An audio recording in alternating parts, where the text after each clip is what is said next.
palabras de bienvenida estarán a cargo de nuestro presidente de FUNIDES, el doctor José Benor Taboada. Muchas gracias. Muy buenos días, estimados amigos y amigas de FUNIDES. Como presidente de FUNIDES, me da muchísimo placer darles la bienvenida a este evento que se honra con vuestra presencia. En este evento, como ven, vamos a presentar tanto el informe de coyuntura que tradicionalmente ha venido presentando a la sociedad nicaragüense FUNIDES, como un nuevo producto, que es el denominado informe de institucionalidad económica. El informe de coyuntura económica contiene los capítulos ya tradicionales y en honor a lo amplio de esta agenda procuraremos concentrarnos exclusivamente en ese contenido tradicional sin ampliar a capítulos extras que ustedes saben siempre hemos procurado incluir en estas presentaciones. En el caso del informe de institucionalidad económica, estaremos abordando temas claves para la economía de Nicaragua, para la inversión, para la competitividad de nuestra economía y, en definitiva, el desarrollo económico y social de nuestro país. Es importante estar claro de que cuando hablamos entonces de la institucionalidad económica estamos procurando delimitar el ámbito de esos trabajos y de esos aportes a la sociedad nicaragüense a temas que inciden directamente en los temas de competitividad, inversión y desarrollo económico. De esta forma, confiamos ampliar nuestra contribución a las consideraciones generales que la sociedad nicaragüense realiza buscando su propio camino y cómo en una sociedad inclusiva, en una sociedad en la que participemos todos y con las mejores prácticas, podamos en definitiva resolver el problema de la pobreza. Agradezco en nombre de FUNIDES a las personas que apoyaron desde la conceptualización de este nuevo producto, como a cada una de las diferentes etapas que se dieron en su gestación y producción general. Como todo nuevo producto requirió especial trabajo, especial dedicación, pero confiamos que ya las definiciones que hemos avanzado y la experiencia que se ha logrado nos permitirá en el futuro continuar presentando con mucha regularidad también este nuevo aporte al desarrollo de Nicaragua. Siempre a nombre de FUNIDES agradezco al sector privado nicaragüense, a la Agencia de Cooperación Internacional de Estados Unidos, a la Cooperación Suiza para el Desarrollo y a la Cooperación Alemana por el apoyo que constantemente nos brindan y que nos permite contribuir de esta forma con el país.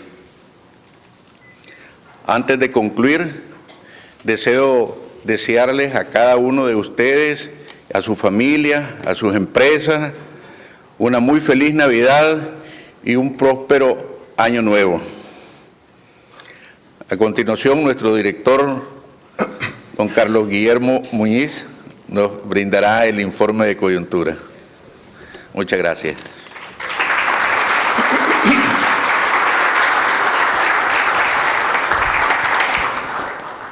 Muy buenos días a todos. Como siempre, les agradecemos mucho su presencia, que como siempre digo, nos anima a continuar este tipo de análisis. Y agradezco también al equipo de FUNIDES que hace posible estas presentaciones. Hoy voy a presentar el informe con 3 grandes capítulos: la coyuntura nacional, las encuestas de FUNIDES y finalmente las perspectivas, oportunidades y riesgos para el 2013-2015. En cuanto a la coyuntura, la economía continúa creciendo a tasas altas.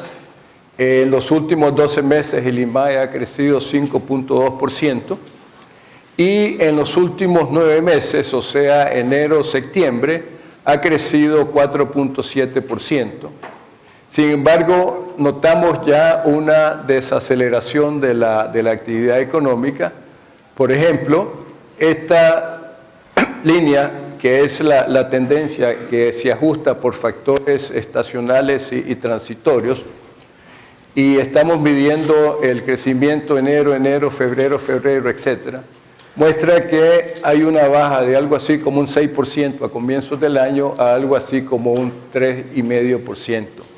Esta línea ya son datos puntuales, o sea, mes sobre mes, mientras que las barras son más bien el acumulado de los 9 meses. Por el lado de la oferta, los sectores que están creciendo más son la agricultura, la construcción y la silvicultura. Esto en cuanto a crecimiento propio de la actividad, pero si tomamos en cuenta el peso de cada actividad en el Producto Interno Bruto, vemos que los que están aportando más son la manufactura, la agricultura y la construcción. Esto por el lado de la oferta. Siempre por el lado de la oferta, aquí les estamos presentando los sectores que han crecido menos o más en relación al año pasado. Y aquí vemos, por ejemplo, la agricultura está creciendo más este año, el año pasado había caído. La construcción, por otra parte, está creciendo mucho menos, 11 contra 30. Y hay algunas que ya muestran un crecimiento negativo. Por el lado de la demanda, el crecimiento estuvo impulsado bastante por el gasto público, que ha crecido casi 7%. Las exportaciones y las importaciones andan por el 6%. El consumo nosotros estimamos que anda entre 3,5% y 4%, después les comento por qué. Y la inversión privada está bien débil. Ustedes recordarán de que en el 2011 y 2012 la inversión privada venía creciendo a tasas en exceso del 15%. Este año, en el primer semestre, habíamos detectado que estaba estancada y ya los últimos datos muestran un pequeño aumento, pero muy por debajo de lo que vimos el año pasado. Esto hasta cierto punto es de esperarse en el sentido de que en el 2011-2012 tuvimos grandes proyectos en sectores clave como el sector energético, la zona franca, y esos son proyectos que ya maduraron. La inversión privada la estamos viendo como 1,5%, pero la inversión total la estamos viendo alrededor del 7%. ¿Qué es lo que está pasando? La inversión pública, la inversión del gobierno central, está creciendo a tasas bien altas, lo que ha compensado un poco la debilidad de la inversión privada y tenemos un 7%. ¿Cómo sacamos un 7%? Bueno, básicamente la inversión está dada por la construcción y las importaciones de bienes de capital, las que tienen más o menos el mismo peso. Por el lado del consumo, la estimación del 3,5-4% la basamos básicamente en lo siguiente. El empleo puede que esté creciendo entre 3.3 y 3.8, o sea, con una actividad económica de 4.7 y las elasticidades históricas que hemos observado, entonces ese es el rango que puede estar creciendo el empleo.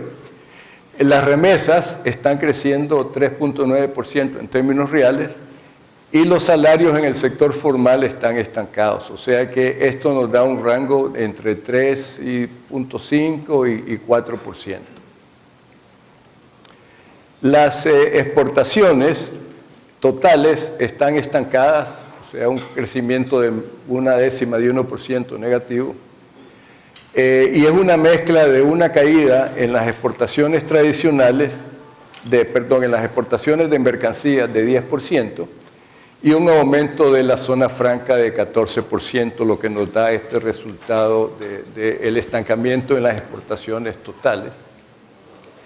Este estancamiento de las exportaciones totales se debe fundamentalmente a la caída en los precios de las exportaciones, ya que en términos de volumen las exportaciones crecieron. Por ejemplo, las de mercancías que habían caído en términos nominales crecen en 1% en términos reales y la zona franca crece en 12% para un neto de 6.2%. Y esta caída la podemos ver acá como la barra azul muestra los precios de exportaciones y la barra de arriba los precios de importaciones, y ambas muestran caídas este año, que lo hemos comentado y ustedes lo conocen perfectamente, lo que ha llevado a una caída en nuestros términos de intercambio, o sea, la diferencia entre el aumento de precios de exportaciones e importaciones.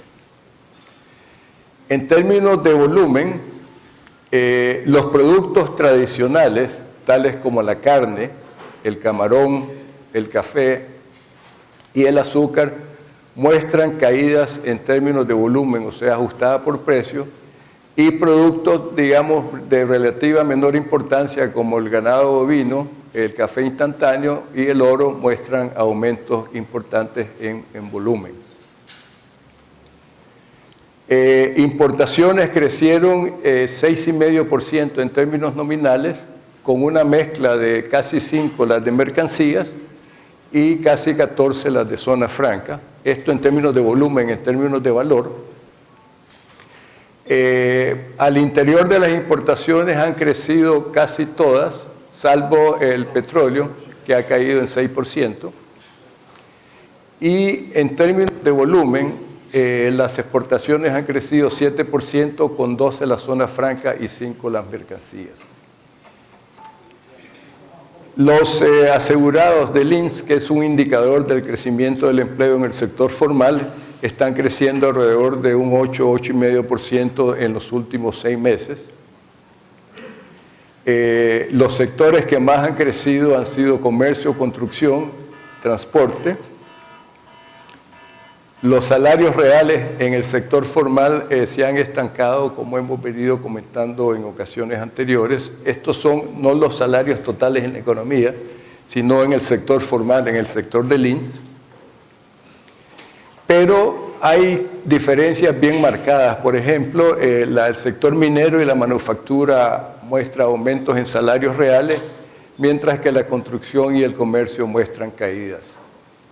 Resumiendo, una economía creciendo a tasas relativamente altas, 4.7, 5%, con ciertas tendencias a desaceleración. Consumo privado creciendo entre 3,5 y 4%, inversión privada estancada, exportaciones e importaciones algo así como un 6%. Salarios reales estancados.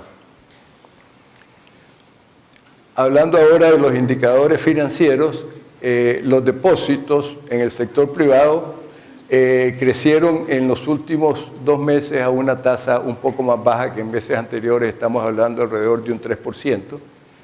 Esto en términos reales, o sea, ajustada por precios.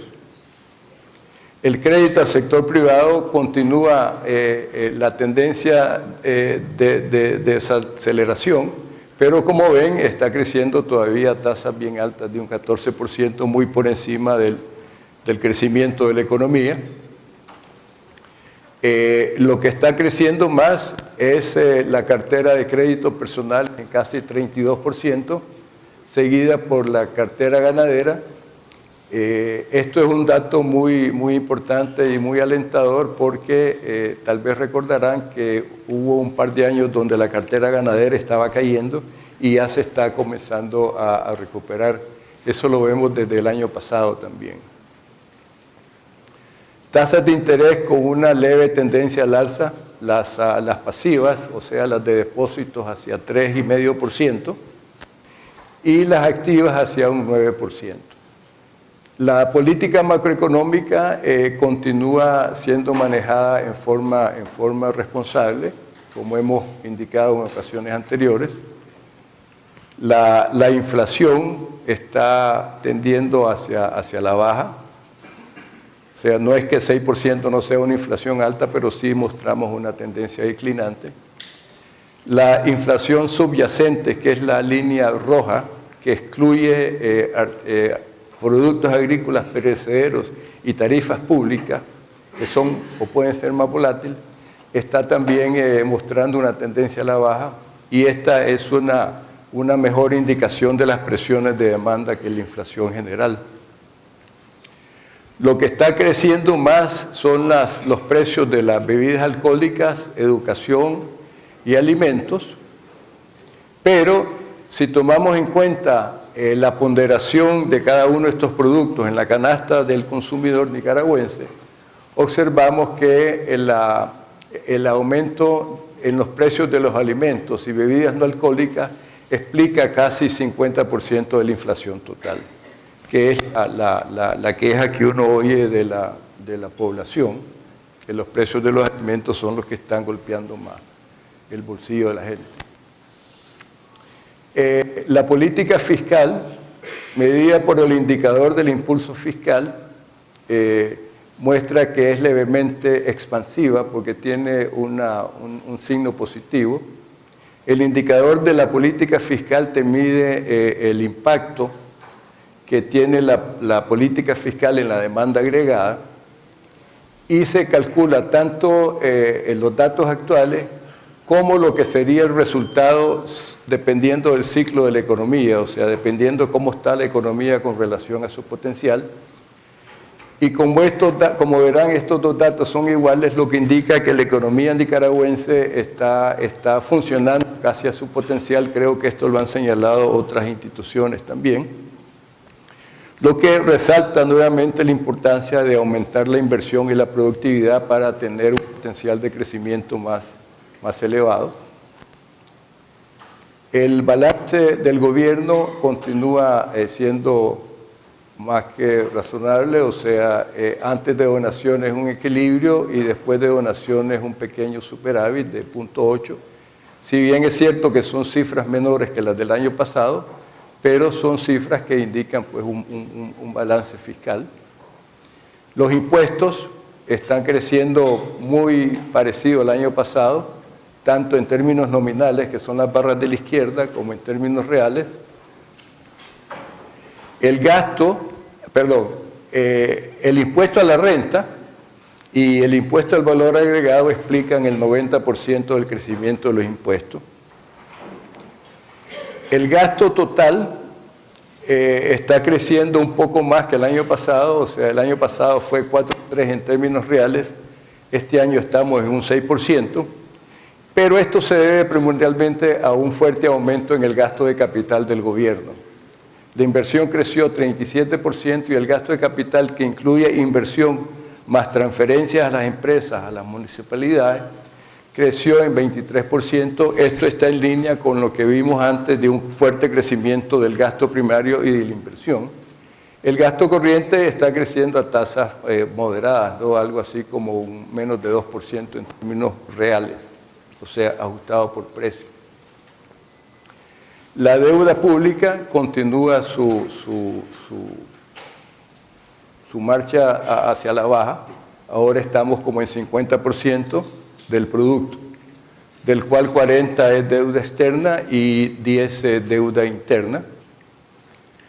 Las reservas continúan a niveles apropiados, en el sentido de que corresponden a más de 150% de la base monetaria y a casi 60% de los depósitos del sector privado.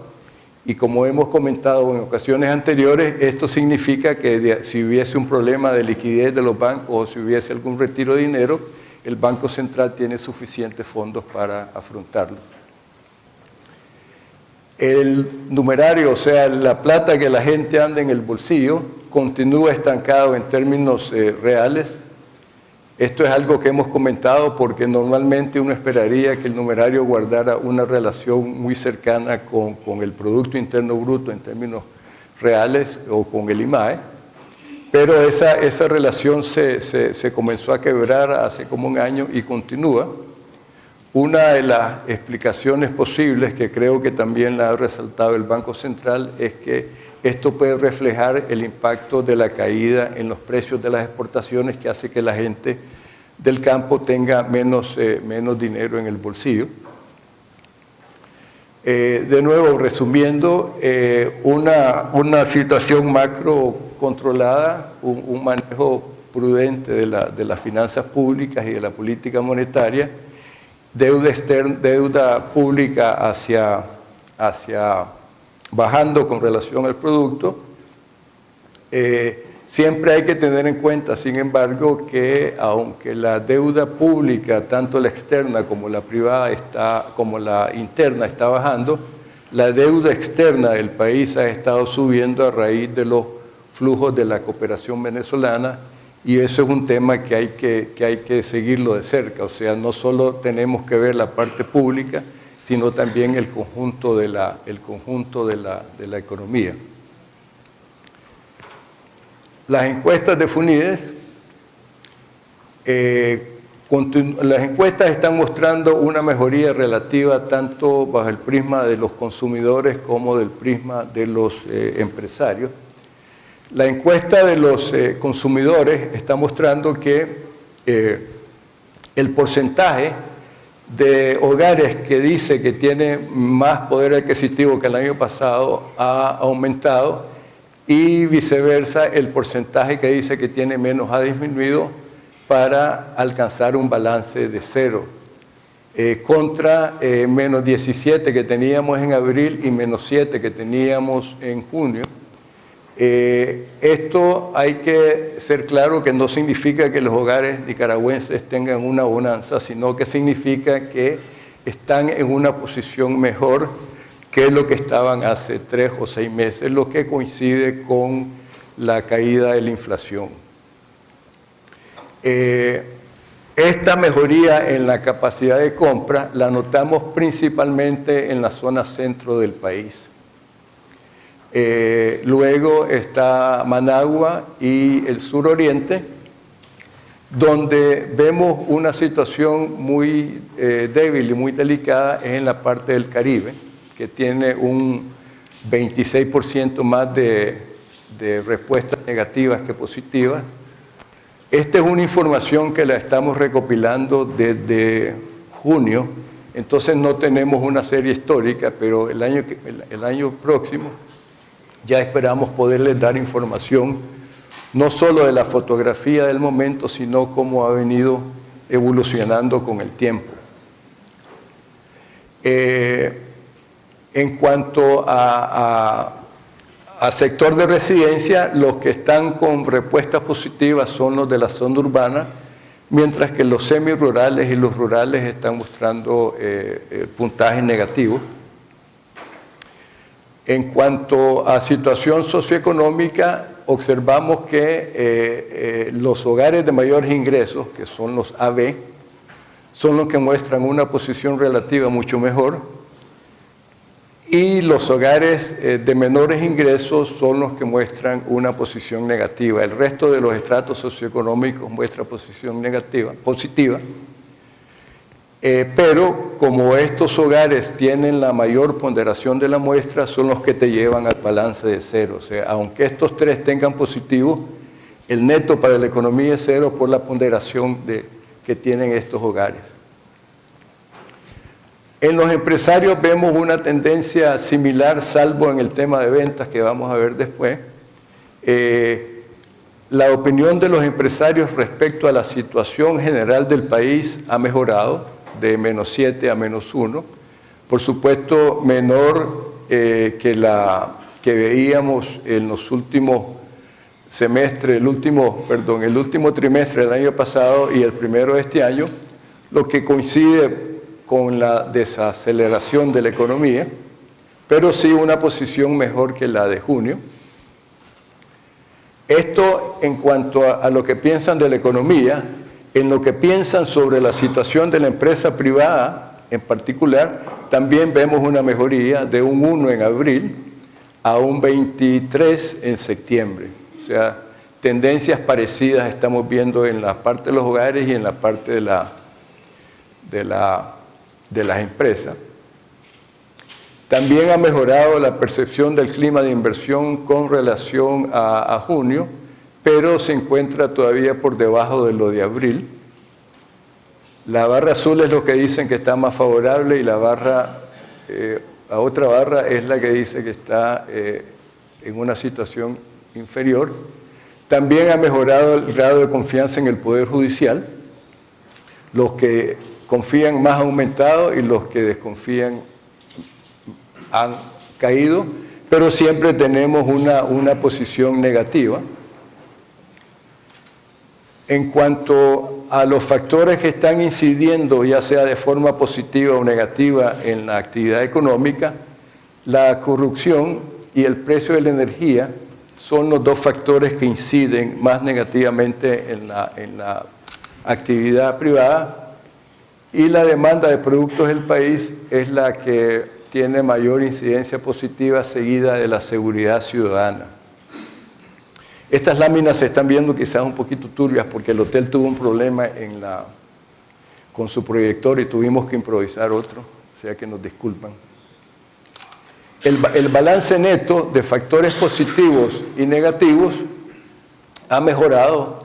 En junio básicamente estábamos en equilibrio, en abril los negativos superaban a los positivos, pero ya en la última medición los positivos exceden en 6 puntos porcentuales a los negativos. Y el único dato así que va en la otra dirección son los datos de venta, donde el aumento de las ventas del tercer trimestre fue inferior al del segundo, y esto de nuevo pudiese estar ligado a la desaceleración de la economía. Entonces, resumiendo, una mejoría relativa en las actitudes o las percepciones de consumidores y empresarios,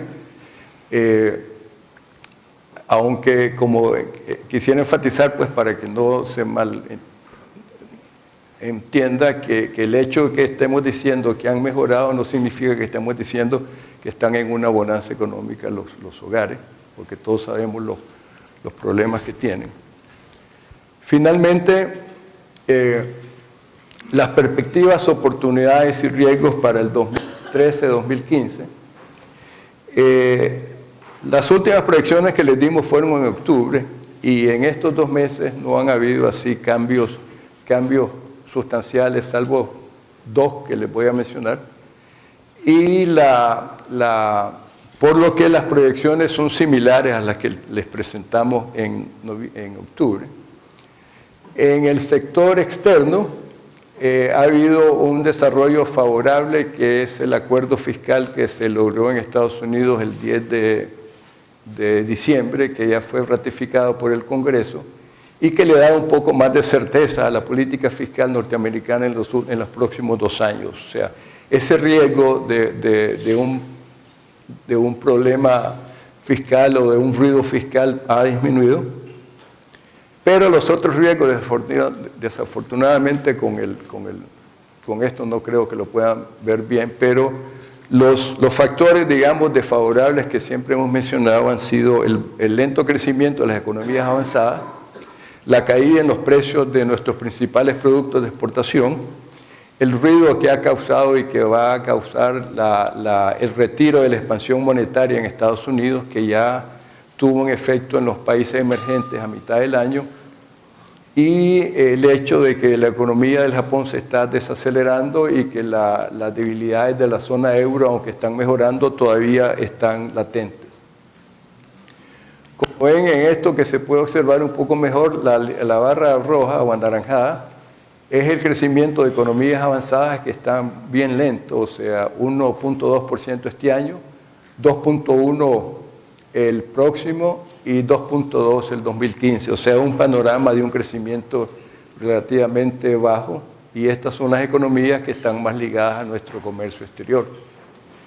En la parte de precios, lo que siempre hemos comentado, en el 2010-2011 todos los precios iban para arriba, salvo el ganado en el 2010, y ese panorama comenzó a cambiar en el 2012 y ya se acentuó este año, donde todo va hacia la baja, y sigue el próximo año, donde las tendencias, por lo menos medidas por los mercados de futuros, es para una caída continua, quizás un poco más leve, y solo es hasta el 2015 que vemos una recuperación, particularmente en el café. En la parte interna, como ya mencionamos, está la actividad económica desacelerándose un poco, el gasto público fuerte y en línea con el presupuesto, la inversión privada creciendo muy leve y los indicadores de consumo privado que están estables en el sentido que el empleo está creciendo 3,5%, las remesas 3,5%, 4%, o sea, no hay grandes noticias ahí. Entonces, cuando hacemos el balance de todos estos factores, estamos proyectando en nuestro escenario base un crecimiento de 4,5% para este año, 4% para el próximo y casi 5% para el 15%. Este dato, el 4,5%, es un poco más bajo del rango inferior que presentó el Banco Central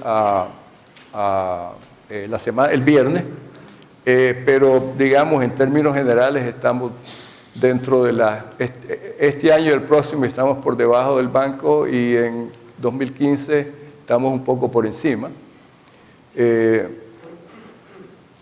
Esto en cuanto al escenario base. Como siempre, les presentamos escenarios alternativos, uno que llamamos de oportunidades y otro que llamamos de riesgos. En el de oportunidades, lo que estamos simulando, y hay que estar claro que estos escenarios son simulaciones, o sea, no es que estemos tratando de precisar que esto va a pasar o cómo va a impactar. El escenario de oportunidades lo vemos como uno donde hay más inversión por un posible inicio de un proyecto grande como el Tumarín. En el escenario de riesgos tomamos en cuenta 4 o 5 factores. Uno, un menor crecimiento en Estados Unidos que el que está en el escenario base. Otro es que cuando se comience el retiro de la expansión monetaria en Estados Unidos se haya mucha inestabilidad en los mercados. El otro es una posible disminución en la cooperación venezolana. Ya el Fondo Monetario la semana pasada o esta semana cuando sacó su comunicado mencionó este factor como algo que hay que tomar muy en cuenta como posibilidad. El otro que estamos tomando en cuenta es que creemos que la reforma o la posible reforma constitucional pueda crear incertidumbre y pues, de esa manera afectar la inversión privada y llegar a un resultado con menor inversión que en el escenario base. Entonces, cuando tomamos en cuenta estos factores, y repito, estamos simulando, en el escenario de oportunidades tendríamos un crecimiento de 4,5% el próximo año, o sea, por encima del 4% del base, y en el escenario, en el 2015, algo así como un 6% comparado con un 5%. O sea, la línea azul es la base y la línea verde es la optimista o escenario de oportunidades. Y por otro lado, si simulamos los riesgos, o sea, si se dan todos estos riesgos, estaríamos viendo un crecimiento bien pobre el próximo año y algo así como menos del 3% para el 2015. O sea, este es un abanico que les queremos dar y cuando vean el informe van a ver ustedes todos los supuestos y ustedes pueden ver si esos supuestos son razonables, jugar con ellos, etc. Aquí están pues los supuestos que después como siempre, y a riesgo de sonar diciendo lo mismo, pero siempre insistimos en que el fortalecimiento de nuestra economía para enfrentar choques externos e internos requiere estos 4 pilares, digamos: fortalecimiento institucional y gobernabilidad, consolidación de la estabilidad macroeconómica, diversificación de nuestra base de cooperantes y mercados para nuestras exportaciones y aumento de la productividad a través de cambios en infraestructura, salud y educación. Como ven, todos estos factores se alimentan entre ellos y se reinforzan, o sea, se magnifican, por lo que tenemos que avanzar en todas las direcciones. El fortalecimiento institucional mejora el clima de inversión y acelera el crecimiento y la generación de empleo. reduce más rápidamente la pobreza y la desigualdad y permite un crecimiento económico más estable y sostenido. La consolidación macroeconómica reduce la incertidumbre, permite alcanzar crecimientos sostenidos, atrae inversión extranjera. La diversificación reduce la volatilidad de nuestro crecimiento y la vulnerabilidad de la economía y limita el impacto de una coyuntura externa adversa. Y los aumentos de productividad mejoran la competitividad, la rentabilidad, permiten alcanzar mayor crecimiento y igualmente las transformaciones económicas. O sea, todo apunta, cada uno de estos tiene un efecto positivo en crecimiento y productividad y cuando los juntamos todavía el efecto se magnifica. Muchísimas gracias.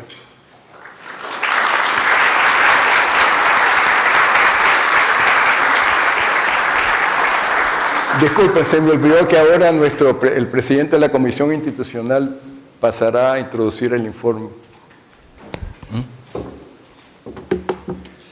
Muy buenos días a todos. Muchas gracias por estar esta mañana con nosotros. En FUNIDES estamos cada vez más convencidos que un elemento que nos une a los nicaragüenses, a los empresarios, al gobierno, a la sociedad civil, es la reducción de la pobreza y la marginalidad en nuestro país. Y estamos igualmente convencidos que el camino que nos lleva a esa posible reducción de la pobreza y la marginalidad es un crecimiento económico vigoroso y sostenible con equidad social. Cuando vemos en los últimos 35 años en nuestro país a partir del año 1977, la verdad es que el crecimiento ha sido muy pobre, principalmente por la caída que tuvo nuestra economía en los años 80. Pero incluso si la analizamos a partir del 90, crecimientos del 2, 3, 3,5% son pobres. E incluso si analizamos los últimos pocos años en que hemos tenido precios buenos en nuestras exportaciones, el apoyo de Venezuela, apoyo de los organismos financieros, y hablamos del 4, 3,5, 4, 4,5, resulta incluso insuficiente. Por eso FUNIDES ha venido pregonando la necesidad urgente de alcanzar niveles de al menos el 7%. Para crecer a esos niveles hay factores externos sobre los cuales nuestra incidencia es mínima o cero. Los precios de nuestros productos de exportación realmente no dependen de nosotros. La ayuda de ciertos países tampoco depende realmente de nosotros. Y en el caso de Nicaragua, hasta la lluvia no depende de nosotros. Pero hay otros factores que son internos.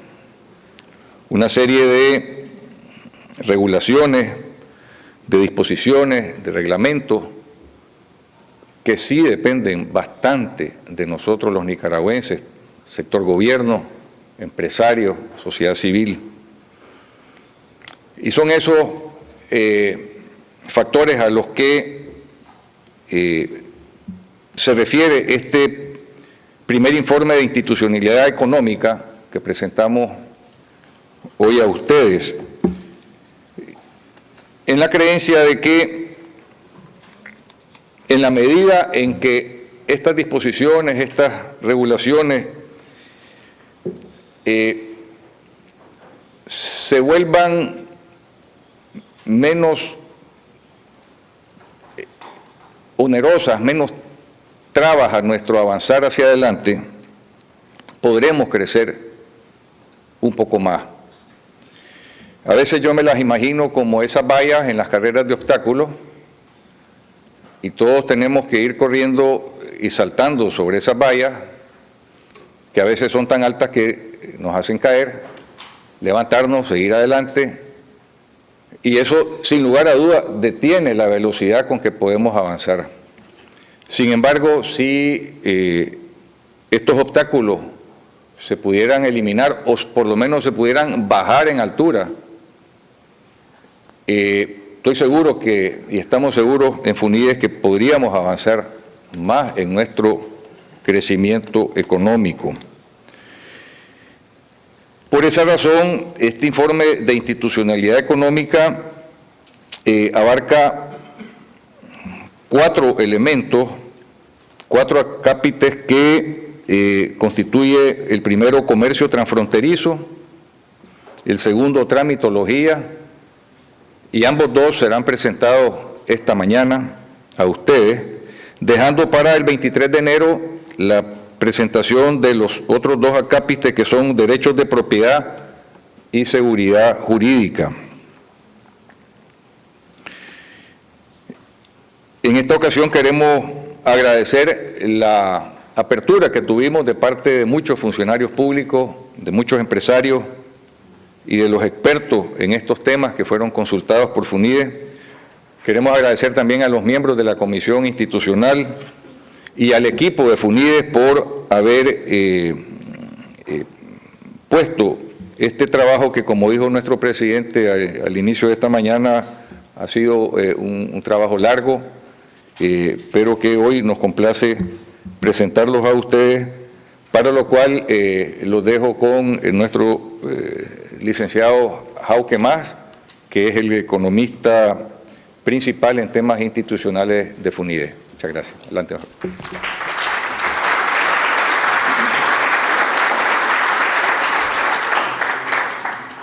Muy buenos días.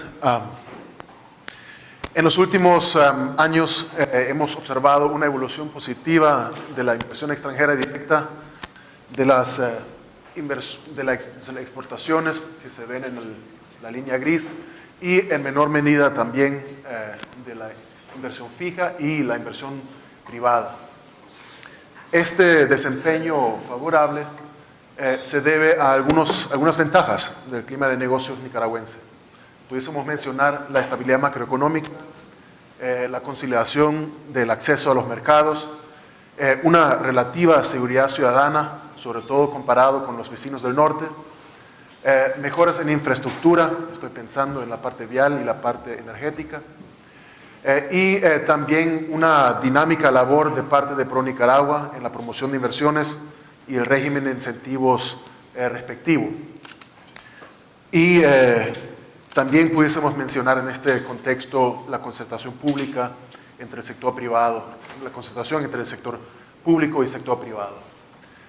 Sin embargo, los indicadores más comúnmente usados para medir el clima de negocio nos indican retos, sobre todo en el campo institucional.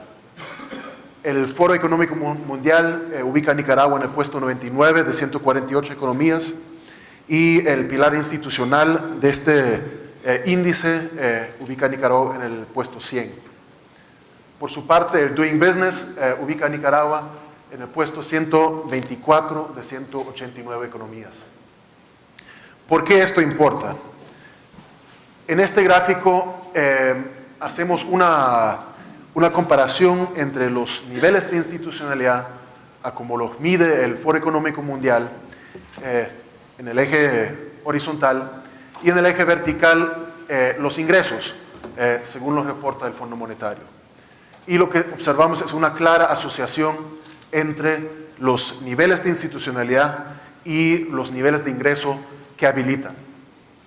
De ahí la importancia de analizar estos temas. Algunos aspectos que suelen utilizar estos indicadores son los que vamos a analizar, que les vamos a presentar hoy, que es el comercio transfronterizo, lo relacionado a la tramitología, los derechos de propiedad y la seguridad jurídica. Hoy les presentaremos, como dijo don Antonio, la primera parte. En cada uno de estos ámbitos vamos a analizar 3 dimensiones. La confianza que inspira en los usuarios, la certeza, la agilidad de los procesos respectivos y, donde es posible, donde tenemos datos, los costos de transacción respectivos. De esta manera tratamos de mapear el contexto en cada área y sentar una especie de línea base para futuros futuras comparaciones. Establecemos unos benchmarks con países vecinos para así poder compararnos y tratamos de identificar algunas ideas para la mejora. De esta manera pretendemos aportar a un diálogo ilustrado que nos permita llegar a mayores niveles de crecimiento y de reducción de la pobreza. Esta es la primera entrega. En el futuro vamos a actualizar los contenidos, profundizar donde es posible y complementar donde es posible estos temas. Las fuentes de información, utilizamos indicadores internacionales, datos oficiales, realizamos una serie de entrevistas con funcionarios públicos, representantes del sector privado y expertos en cada tema, y también revisión de noticias, y para los 2 capítulos que presentaremos en enero también pudiésemos agregar una encuesta a abogados que realizamos este año, que es una fuente crucial para la información. Entrando al tema del comercio transfronterizo, hay algunos avances y algunos temas pendientes. Entre los avances pudiésemos mencionar la agilidad en la parte marítima por la vía del Puerto Corinto, y esto se debe a ciertas coordinaciones, por ejemplo, como la ventanilla única del Puerto Corinto. También notamos avances en la posibilidad de realizar ciertos trámites y pagos en línea.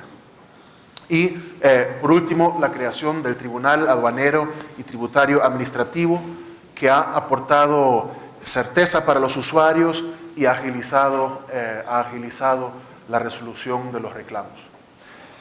Lo pendiente, todavía la parte terrestre, en las fronteras terrestres, no es tan ágil como debería ser. Hay atrasos en la tramitación de los documentos, la obtención de documentos para importar y exportar, y los usuarios reportan discrecionalidad, especialmente en lo relacionado al semáforo de revisión, el semáforo que determina el tipo de revisión que se realiza. Los temas claves que identificamos entonces: buscar una agilización en la tramitación de los documentos, una mejor coordinación entre las distintas instituciones nacionales y con los países vecinos, y la reducción de la discrecionalidad. En cuanto al costo, realmente el costo de Nicaragua está cerca de la mediana de la región, superior, mejor que Guatemala y Honduras. Costa Rica, El Salvador y Panamá suelen tener costos más bajos. Sin embargo, estos costos solo reflejan la parte marítima, las exportaciones vía Puerto Corinto, las cuales reflejan como un 40% del volumen y un 25% del valor de las exportaciones.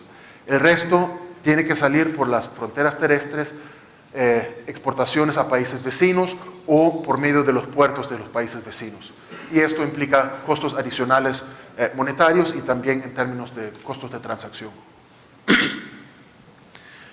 La agilidad, siempre por la vía marítima, ha mejorado en los últimos años.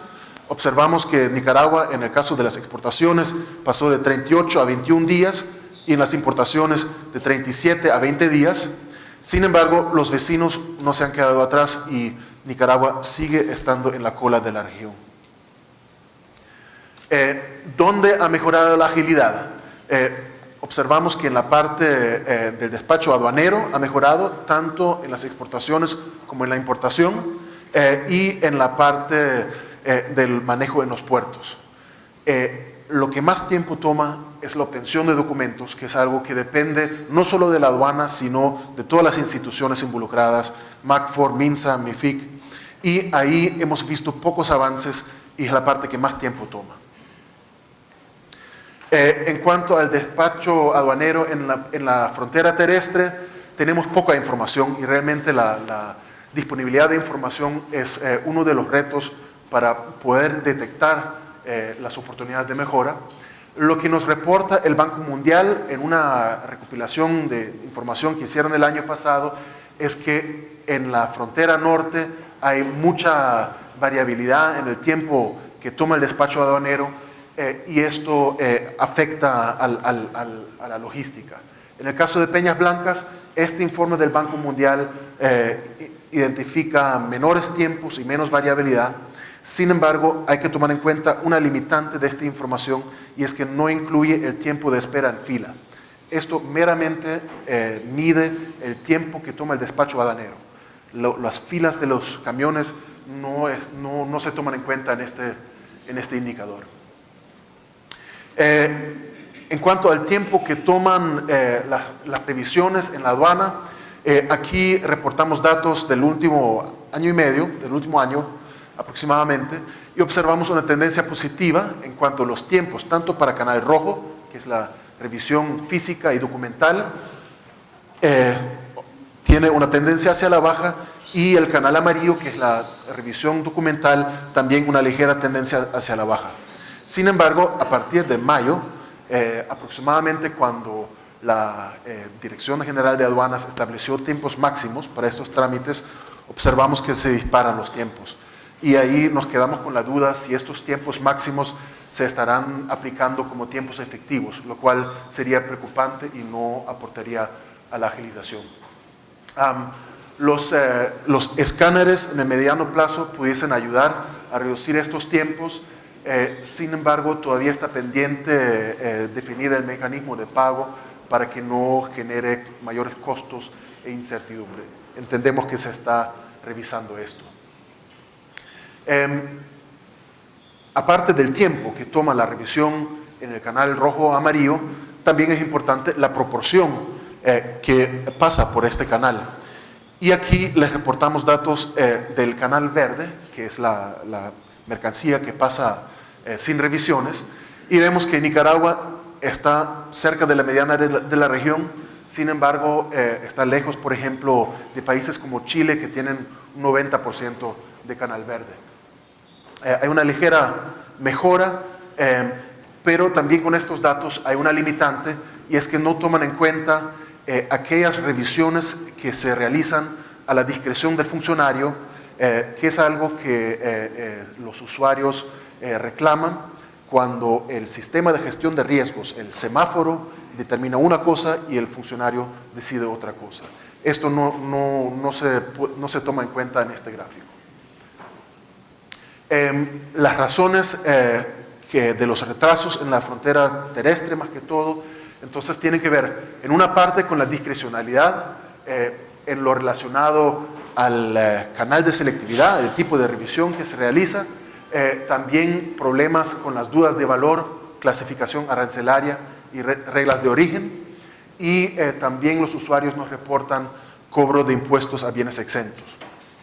Esta es una parte. La otra parte tiene que ver con la coordinación interinstitucional, y ahí lo que nos reportan son largos tiempos de espera para las revisiones, inspecciones sanitarias y fitosanitarias, y diferencias en los horarios de atención, no solo entre diferentes países, sino también entre las distintas instituciones de Nicaragua que intervienen en ese proceso.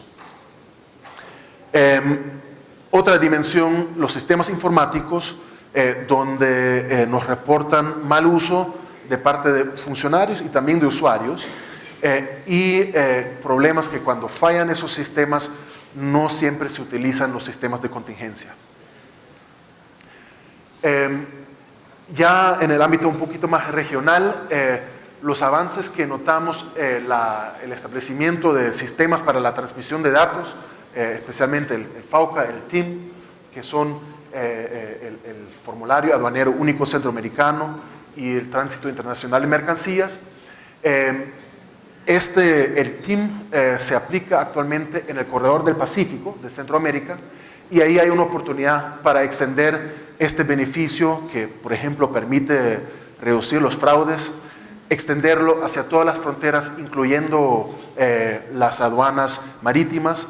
Por ejemplo, se está hablando con el ferry que se tiene previsto entre Puerto Corinto y La Unión, que se pudiera hacer un TIM multimodal, donde el camión sube al ferry en Corinto y baja el ferry en La Unión, El Salvador, con un solo procedimiento. Lo pendiente, mejorar la coordinación con Costa Rica, donde eso es algo que ha persistido en los años, y en el caso de Honduras, desde el 2009, los hondureños se retiraron de la frontera de la aduana integrada, donde funcionarios nicaragüenses y hondureños juntos realizaban las revisiones, y esto no se ha podido reanudar todavía. Esto sería algo pendiente. Dos medidas concretas que la aduana ha impulsado para mejorar la agilidad en este año: las declaraciones anticipadas, que permiten al usuario saber con anticipación el costo, y el módulo de exoneraciones que permite realizar el trámite para la exoneración de impuestos en línea. Como les mencioné al inicio, un nuevo elemento en el panorama desde el año pasado es el Tribunal Aduanero y Tributario Administrativo, donde los usuarios recurren con sus reclamos que muchas veces tienen que ver con discrecionalidad en el canal de selectividad, dudas de valor, estos temas que les mencioné anteriormente. El TATA entonces ha permitido agilizar el proceso porque ya están mejor establecidos los plazos y como nosotros entendemos se están cumpliendo, y también tiene la ventaja de que la aduana ya no es juez y parte, sino hay una entidad externa donde los usuarios pueden recurrir. La mayoría de los recursos que el TATA resuelve tienen que ver con la parte aduanera. Sin embargo, estos recursos suelen involucrar cantidades menores. En la parte tributaria, con una menor cantidad de recursos, las cuantías suelen ser mayores que en el caso de los aduaneros. Y observamos una agilidad razonable en cuanto hay pocos casos por resolver en línea con los plazos establecidos en el reglamento. Si tratamos de resumir todo eso en una serie de indicadores, el Banco Mundial nos facilita su Customs Assessment Trade Toolkit, que mide diferentes dimensiones del desempeño de la aduana. Y lo que observamos que la aduana tiene fortalezas, por ejemplo, en el pensamiento estratégico y otras dimensiones. Sin embargo, donde está el pegón es en la facilitación, que es justamente lo que encontramos en este informe. Posibles soluciones para estos retos: la capacitación, los incentivos y mecanismos para limitar la discrecionalidad de los funcionarios, la implementación del sistema de gestión de riesgos de acuerdo a su espíritu, la habilitación de trámites en línea no solo para las exportaciones mediante el CETREX, sino también de las importaciones, por ejemplo, mediante la ventanilla única del comercio exterior, que es algo que se ha venido gestando desde hace un tiempo. La medición del desempeño de los funcionarios en las distintas aduanas y también el sistema en su conjunto. Por último, pero no menos importante, la gestión integrada de fronteras, que significa la coordinación, la armonización de las diferentes instituciones nacionales entre dos naciones y a nivel regional. En el tema de la tramitología, nosotros eclécticamente seleccionamos dos trámites por considerarlos importantes, por ejemplo, para la formalidad de la economía: la creación de una empresa y el pago de impuestos. Los avances que notamos: hay mayor información disponible sobre los trámites. En la parte tributaria, las declaraciones y los pagos se pueden hacer en línea, y hay un marco legal para la simplificación y la digitalización a nivel más general. Lo pendiente, la ventanilla única de la inversión no está teniendo la efectividad deseada en la agilización.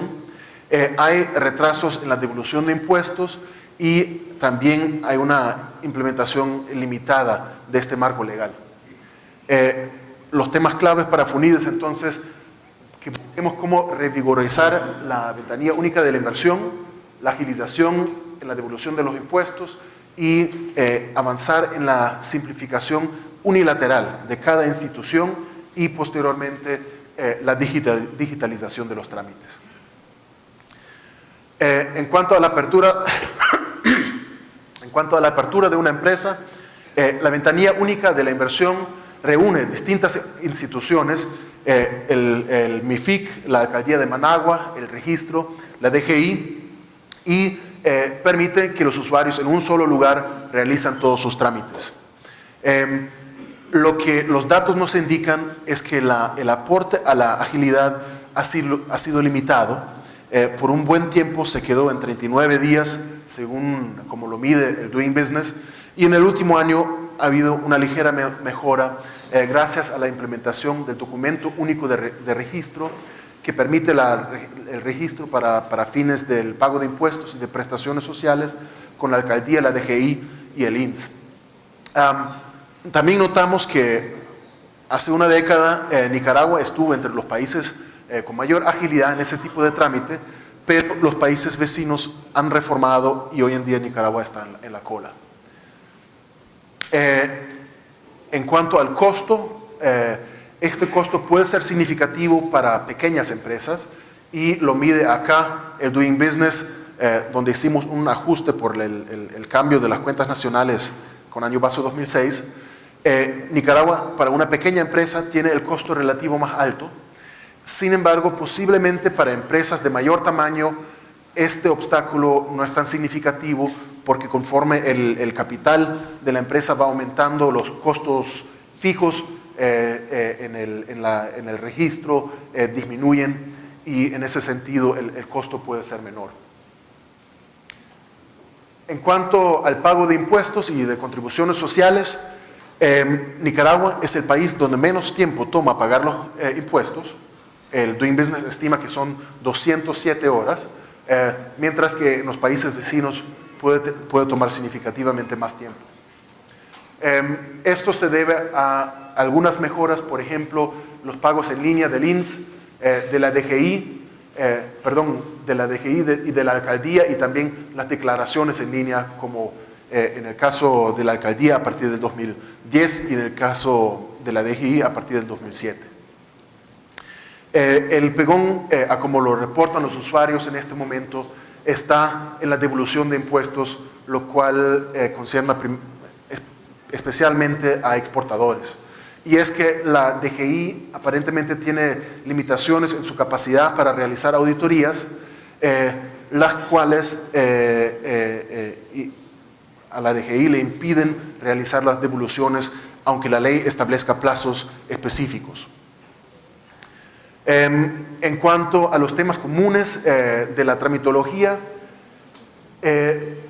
la ley de simplificación de trámites y servicios en la administración pública tiene un buen nivel de especificidad y debería ser posible implementarla.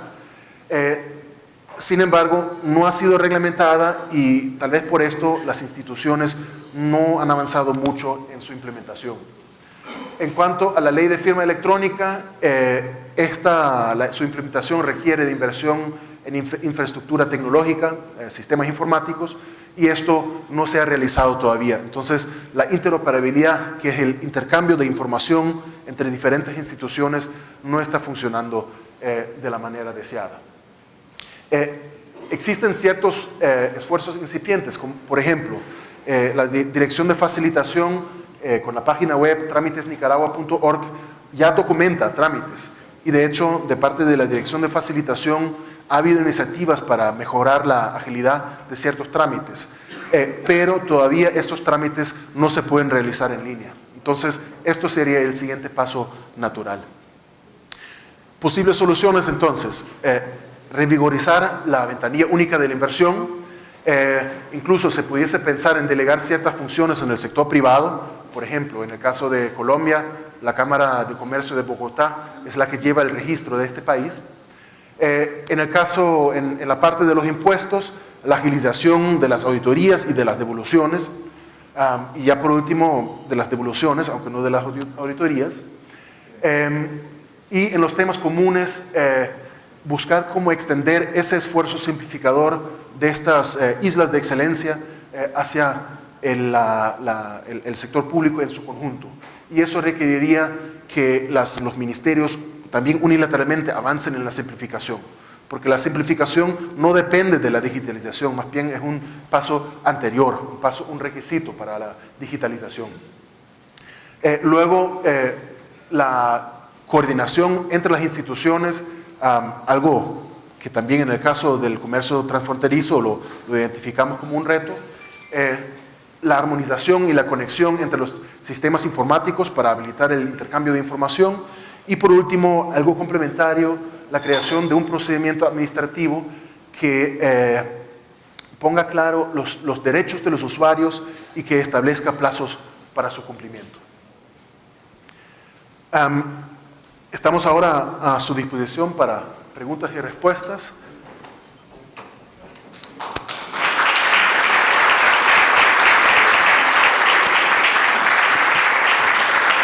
Vamos a iniciar con el periodo de preguntas y respuestas. Si desean hacer sus comentarios también, bienvenidos. Nuestro director ejecutivo, el señor Carlos Muñiz, y Jauke Mas, economista principal en temas institucionales, estarán anuentes a contestar cualquier pregunta que ustedes tengan al respecto. Les vamos a pedir, por favor, que noten sus nombres y se identifiquen del lugar que nos visitan. Don Jaime, buenos días. Muchas gracias por acompañarnos. Muchas gracias. Para romper el frío, comenzar con las observaciones y preguntas. Yo me voy a permitir primero expresar que cada vez más se viene acrecentando la credibilidad en el FUNIDES por su seriedad, por su profesionalismo, por su objetividad y por su apartidarismo, elemento que es muy difícil de sustraer en nuestro diario quehacer nicaragüense. Yo me voy a referir a Carlos con algunas pequeñas, digamos, reflexiones de su exposición. Cuando se habló de las oportunidades, se mencionó Tumarín y se omitió el canal. Yo he sido pues, un poco escéptico con la cuestión del canal y he manifestado en público y en privado y en el seno de la misma asamblea de que mientras no logre garantizarse plenamente de que el lago no va a ser afectado de forma catastrófica e irreversible, al igual que la potabilidad de sus aguas, pues tendríamos que pensarlo muchísimo la realización de ese proyecto. No es que esté en contra del proyecto en sí. Eso por un lado, no se mencionó, tal vez mi pregunta es, ¿ha perdido la euforia inicial? Hubo un viaje de empresarios a China, invitado por el Chinito, obviamente. Unos dicen que fue una mezcla turística y otra fue de ver pues, una vitrina de proyectos que ha hecho este señor allá y otros que no ha hecho afuera. Sin embargo, pues yo creía que iba a tener cierto impacto en cuanto a las oportunidades. En cuanto a los riesgos, se mencionó los eventuales impactos o posibles impactos de las reformas constitucionales. Yo debo decirle que, voy a repetir lo que yo dije en el plenario cuando se aprobó la reforma, y lo dije pues claramente en varias intervenciones, de que este es un último, digamos, borrador final, pero está abierto a ciertas o muchas o limitadas modificaciones, dependiendo de las presiones y de las formas de negociaciones y diálogos que se establezcan, que son muy diferentes a diálogos confrontativos y de otra naturaleza. Algo se avanzó en algunos aspectos, dada la opinión de que yo he escuchado de algunos de los sectores, pero también me llamó la atención que en todo este proceso ha habido una ausencia quizás de no cuestionar, sino que referirse a aspectos ideológicos. Y yo pues en la exposición que me permití hacer en la asamblea fue decir que yo era cristiano, era solidario porque creo en la responsabilidad y solidaridad social, pero que no era socialista, que yo era liberal. ¿Qué clase de socialismo es al que se refería? No, se ha dicho que se trata de un corporativismo, que se trata de un fascismo, que se trata de un marxismo-leninista, etc. Y yo hice la reflexión que no se trataba, en mi opinión, del establecimiento de un nuevo modelo en vista de que hay un respeto absoluto a la propiedad privada, la libertad emprendedora, la libertad de mercado, no hay un estatismo marcado ni mucho menos, no hay un ateísmo y tal vez el término socialismo y no se asocia con el socialismo democrático que hemos visto en países como España, en Francia, etcétera, sino que se asocia con la reminiscencia histórica del socialismo marxista-leninista y todo lo que eso significó. Y que yo era un liberal, pero no un liberal chapado con los modelos decimonónicos de la CFR y la CFACER, sino pues precisamente con responsabilidad y solidaridad social y consciente de que el Estado tiene que jugar un rol, pero no determinante. Y que este socialismo nuestro pues, no era ni lo que dije antes, corporativista, fascista, ni del siglo XXI, que este era un socialismo chapiollo, un socialismo que canta las purísimas, un socialismo que exalta a un cardenal y lo coloca como valores a emular en la Constitución. Entonces, y que había una relación, por otro lado, magnífica de comunicación, muy fluida con el sector privado, reconocido por los empresarios nacionales y envidiado por muchos países centroamericanos.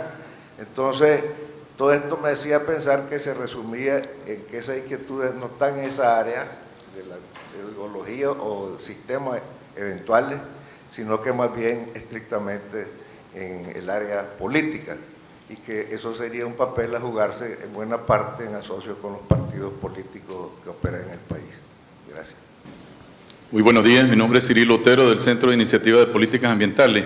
Quisiera referirme a la lámina número 37, don Carlos. Hay una especificidad alrededor del crecimiento en el impuesto sobre la renta, casi lo duplica, casi, sí, prácticamente lo duplica. Quisiera escuchar su comentario alrededor qué importancia tiene esto para el gasto público. Sí, muchísimas gracias. Gracias, don Jaime. En realidad, como indicamos en el comunicado que sacamos sobre el canal, nosotros creemos que el canal ofrece grandes oportunidades, pero a su vez conlleva algunos riesgos como la enfermedad holandesa que afecta al resto de la economía. Pero en esta oportunidad no lo incluimos como oportunidad porque estábamos concentrándonos en 2014-2015 y la mayoría de los expertos indican que es muy difícil que una obra de esta envergadura se inicie en este corto plazo, particularmente si quiere garantizar la parte ambiental, etc.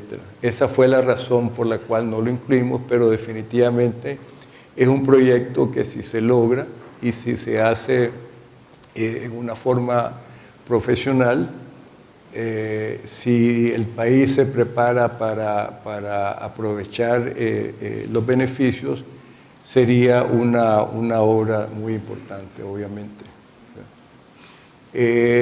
La parte de riesgos, lo que nosotros hemos pensado es de que una reforma como está, si es que se da, porque como usted bien dijo, todavía hace falta una segunda ronda, puede crear incertidumbre, particularmente dada nuestra historia, lo cual llevaría a una menor inversión privada que la que tenemos en el escenario base o podría llevar.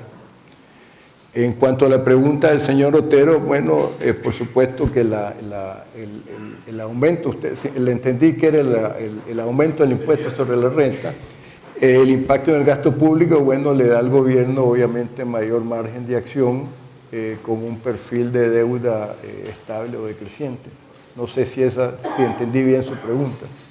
Sí, pero ¿qué importancia tiene, pues, digamos, para la economía nuestra y este análisis de coyuntura? Yo veo su visión más estratégica, más analítica del campo económico. Bueno, o sea, el impuesto sobre la renta está creciendo en línea con las reformas que se hicieron y con la actividad económica. Es un aspecto medular del sistema, contribuye un poco a la equidad del sistema fiscal y permite mayor nivel de gasto. Buenos días, Eliseo Núñez, Partido Liberal Independiente.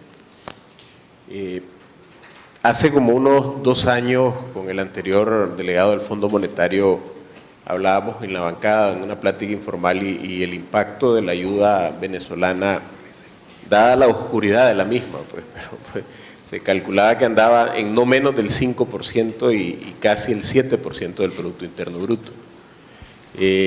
La pregunta es bien puntual, que si se ha calculado de vuelta el impacto que está teniendo la ayuda venezolana ahora, dado a que hay una cantidad de programas que provenían de ahí que han venido siendo absorbidos por el presupuesto. El último de ellos, emblemático pero bastante importante, es el bono salarial que se le entrega a los empleados menores de 5.000 córdobas. Lo segundo es con el tema de la institucionalidad económica. En el tema del comercio transfronterizo sentí que se omitió bastante el tema que se discutió mucho a profundidad con el ADA, con Europa, que es el tema de la unión aduanera. Obviamente este es un tema que es más regional que nacional, pero si se mira que hay alguna probabilidad de que eso avance en el sentido correcto, porque los últimos datos que yo sé, no sé si han variado, eran de hace unos 5 años, el comercio se mueve a 16 kilómetros por hora, lo que son los containers en la región. Con solo tener una unión aduanera, eso casi que se duplicaría y por tanto los costos bajarían muchísimo. Entonces, creo que es bastante importante tener una línea alrededor de un tema que es más de integración que de institucionalidad o de acuerdos bilaterales, pues a ver si se ha tomado en cuenta. Lo último, con el tema de moda, las reformas. Creo de que las reformas fueron diseñadas para quitar algunas cosas antes de que se discutieran.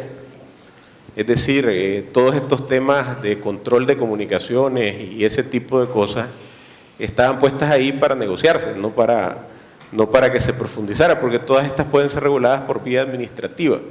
Y al final la discrecionalidad en este caso, en el del control de comunicaciones y datos, es todavía mucho más rentable desde el gobierno que tenerlo en la Constitución y tener una llave de ese tipo. Pero hay temas que todavía subsisten, por ejemplo, el tema del ejército.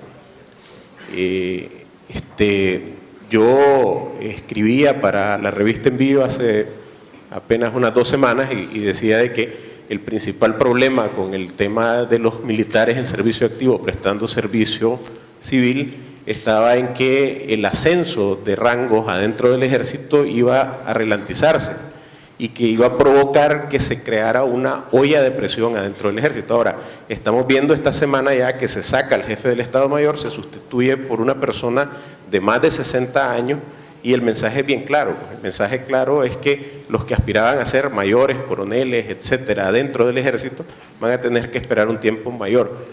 Ustedes no miran que esto aumenta el riesgo de diría yo, en el mediano plazo, tal vez no en el corto, de una inconformidad que nos lleve a un riesgo de golpe de Estado desde adentro del ejército por los militares que tenían esperanzas de ascenso y que ahora se van a quedar sin esa posibilidad por un largo tiempo. Muchas gracias. ¿Alguna otra intervención? Sí, adelante, por favor. Mario López del CINET UNAM Managua. En la parte de su informe me llama la atención que dice que la inversión privada registra un leve crecimiento muy por debajo de los 2 últimos años. Entonces, si estamos hablando de coyuntura y estamos hablando de que hay megaproyectos, Tumarín y el canal, entonces, ¿cuál es la capacidad de oferta de nuestros empresarios y de nuestra oferta para poder absorber la nueva tendencia o la nueva oferta que va a demandar, digamos, los nuevos proyectos? Uno. Y segundo, ¿cuál va a ser la capacidad de respuesta de nuestro sistema de inteligencia, nuestro sistema de conocimiento para absorber eso? Porque nos está tocado el tema de nuestras capacidades. Si el actual nivel de crecimiento es por el nivel de capital humano que tenemos, ¿cuál nuevo capital humano necesitamos para este crecimiento? Y esa es una cosa que no está tomada en el tema. Y creo que es importante verlo. Tenemos una pregunta en línea. En el informe de institucionalidad económica se analizó el servicio de aduana central y aérea. Sí, muchas gracias. En cuanto al impacto de Venezuela, sí, definitivamente en el informe, en el escenario de riesgo, nosotros simulamos el impacto de una posible disminución de algo así como 140 millones de dólares en el 2014 y 140 millones de dólares adicionales en el 2015. La ayuda de Venezuela en los últimos 2 años ha estado alrededor de 560 millones de dólares.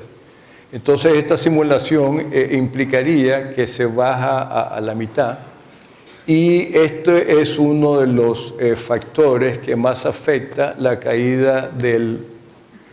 en esta simulación, la caída del producto en el 2014 a 2% y la caída en el 2015 algo así como el 2.8, 2.9%. O sea que está incorporada en las proyecciones. En cuanto a la capacidad de absorción, definitivamente uno de los temas que nosotros señalamos cuando tuvimos el comunicado sobre el canal era de que era esencial que el país se comenzara a preparar para ese tipo de inversión, que obviamente va a requerir una infraestructura muy distinta a la que tenemos y una mano de obra también más afinada para ese tipo de actividad. O sea que concordamos que es muy importante comenzar a preparar al país para ese tipo de proyectos grandes ante la eventualidad que se den. En el caso de la Unión Aduanera, nosotros no observamos mucho entusiasmo de parte de las autoridades, y cuidado que hay ahí un tema de semántica de qué significa una unión aduanera. Obviamente la mayor integración regional beneficiaría enormemente a Nicaragua, que tiene un mercado interno reducido, permitiría una mayor competencia y bajaría los costos y al final mejoraría la competitividad de las exportaciones. El último dato que yo tengo del Banco Mundial es que son 17 kilómetros por hora, o sea, mejoramos 1 kilómetro por hora, cuando el potencial, dadas las condiciones de las carreteras, estaría como en 60 kilómetros por hora. Pero obviamente, cuando hay fronteras cada 250 kilómetros en Centroamérica esto afecta, ¿no? La pregunta en línea sobre la aduana aérea, tal vez un tema es el horario de atención de 8 a 4 y media, cuando varios vuelos vienen en horarios, vienen más tarde, fuera de ese horario, y eso implica mayores costos para las empresas. También las empresas nos indican que el personal en la aduana aérea es reducido. Don Norman Caldera tiene una pregunta. Sí, gracias. Yo quisiera decir primero que estoy muy bien impresionado con los 2 informes y que las preguntas que tengo y las dudas que tengo no significan dudas sobre el informe, sino sobre puntos específicos de los mismos. En primer lugar, es una opinión, creo, Antonio, que la parte de la cooperación no es una variable no controlable. Es influenciable, altamente influenciable, y por lo tanto, en cierta medida, sí es controlable. Basta con no decirle paisuchos a los países cooperantes como para conseguir una mejor respuesta de parte de la comunidad cooperante. Y en el otro lado, quisiera también decir que no estoy de acuerdo con la apreciación de que hay diferencias de opinión sobre lo que es una unión aduanera. En el mundo existen 2 uniones aduaneras: la Unión Europea, que si fuera para propósitos didácticos debería llamarse Unión Aduanera Europea, y la Unión de los Países del Golfo. Todo lo demás son excusas para no llevar a cabo la incorporación de estos países en una unión aduanera que vendría a agilizar tanto el proceso de las aduanas que las convertiría en cero. Es decir, la mejor aduana en Centroamérica es la que no existe. No es asunto de perfeccionarlas ni de mejorarlas, sino hacerlas desaparecer, de tal forma que existieran solo las aduanas periféricas. En ese sentido, creo que era el sentido en que iba la pregunta anterior, y en ese sentido va la observación mía. Me parece que cualquier esfuerzo que se haga para poner en marcha la unión aduanera va a tener resultados espectaculares para los costos internos de transporte en Centroamérica, y creo que la Unión Europea está empujando y está empujando duro para que como resultado del acuerdo de asociación se lleve a cabo este esfuerzo de unión aduanera. Guatemala y El Salvador han demostrado voluntad política en el pasado para iniciar el proceso. Honduras y Nicaragua en un poco menor medida lo han seguido. La gran oposición a la unión aduanera ha venido de parte de Costa Rica, que ha participado para detener el proceso. O sea, una vez que el proceso comienza, ellos entran y el proceso se termina. Con este impulso de la Unión Europea es posible que veamos otros resultados. Buenos días. Mi nombre es Isolda Meléndez, soy directora del Centro de Estudios Monetarios y Bancarios. Quiero felicitar a FUNIDES por este informe y por todos los informes que nos ha dado a través de este año, que nos han enriquecido y nos mantienen informados. Con relación a los procesos de agilización en la tramitología, yo quería preguntar si han tratado de cuantificar la incidencia del proceso de la no devolución de impuestos a los empresarios. Yo estimo que si lo cuantificamos, vamos a ver que en los flujos de cajas de las empresas hay un gran impacto negativo y que si se van a aumentar los impuestos a la renta, el impacto va a ser mayor. Muchos economistas hemos tratado de cuantificar este impacto a través de muchos estudios y nos ha sido muy difícil por la falta de transparencia en información que existe en este asunto.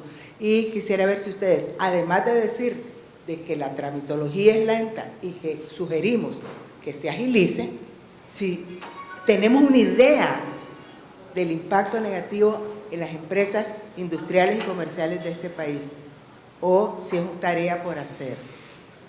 Sí, sobre el tema de las devoluciones, no tenemos datos al respecto y obviamente se está privilegiando el flujo de caja del gobierno sobre el flujo de caja de las empresas en este caso.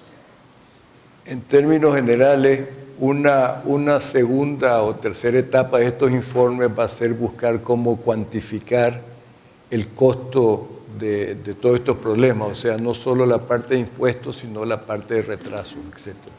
Pero esto, por la falta de datos, va a tener que ser una tarea pendiente que la vamos a ir complementando. Sí. Bueno, queremos agradecerles a todos ustedes, don Carlos. No, muchísimas gracias por todo lo que nos han acompañado este año, todo su esfuerzo, todos sus comentarios, que como dije al inicio nos animan mucho, y en nombre del directorio y del personal les deseamos muchas felicidades para la fiesta. Muchas gracias. Muchas gracias por su visita, que tengan muy buenos días.